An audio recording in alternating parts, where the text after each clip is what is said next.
Have you thought about committing suicide? What? Was my tone of voice not right for that question? Was that not the best way to ask about depression? Is it not okay to ask about suicide in a way that suggests I'm saying, hey, what's in line for the rest of today? Here's the thing. That's what having suicidal thoughts feels like. It's not a dramatic realization or a panicked decision you make after careful consideration. When you're in that place, you're so far from happy. Thinking of erasing your own life actually doesn't feel that big of a deal. That's the real danger. You're so out of touch that wondering how to hurt yourself feels as normal as wondering what's for lunch. You know those days when you wake up in bed and you just don't want to face the day ahead, so you think maybe instead of quickly getting dressed, you'll phone in sick? Well, when you're depressed, it feels the same as that, except instead of thinking about pulling a fast one on your boss, you think about stepping in front of a car just so everything stops. Half the time you don't even want to die. You're not after the movie of your life coming to an end. You're just desperate to hit pause and spend some time outside your own head. But that's not an option, and you'll take what you can get.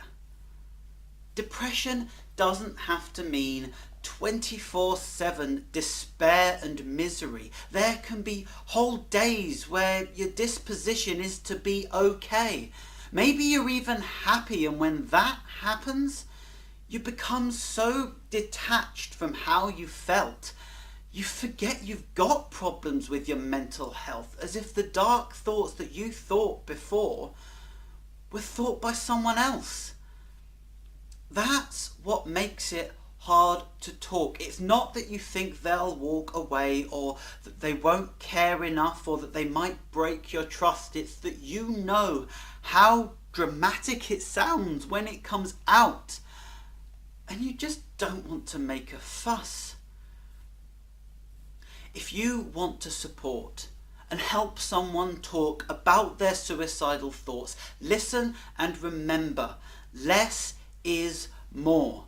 Don't burst into tears and instantly steer them towards this phone line or that website or free class. Don't buy them books or try to look for a bright side they haven't seen. Just ask and be there and listen.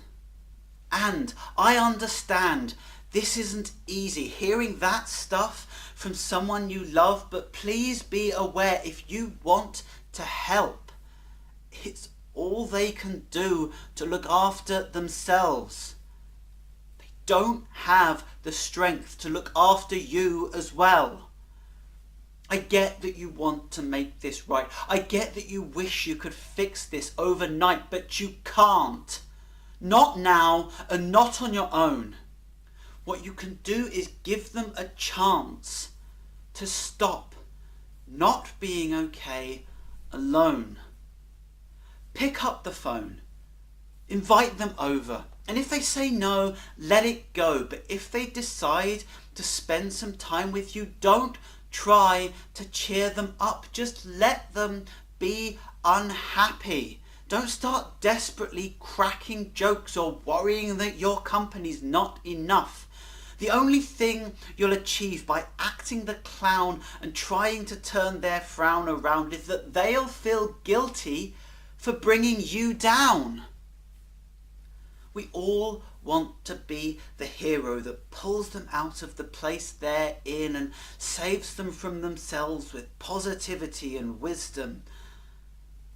But sometimes you've got to be what no one else will, the sidekick who helps them through hell by sitting in there with them.